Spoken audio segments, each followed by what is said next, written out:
কই গো গিন্নি, আজকের এই মাছটা খুব ভালো করে রান্না করো তো, একদম মানুষদের মতো। আর এর মাথাটা আমাদের ছেলেকে দিও। হ্যাঁ গো, আজ একটা মাছ এনেছে যে। আর বলো না, এমনিতেই খাল বিল সব শুকিয়ে গেছে, এখন মাছ ধরা খুব কষ্ট।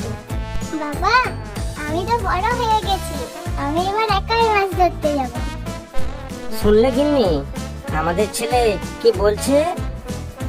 তুই কি মাছ ধরতে পারবি? হ্যাঁ মা, আমি মাছ ধরতে পারবো। তাহলে তুই যা মাছ ধরতে, দেখি কেমন মাছ ধরতে পারিস। কি মজা, কি মজা, আমি মাছ ধরতে যাবো।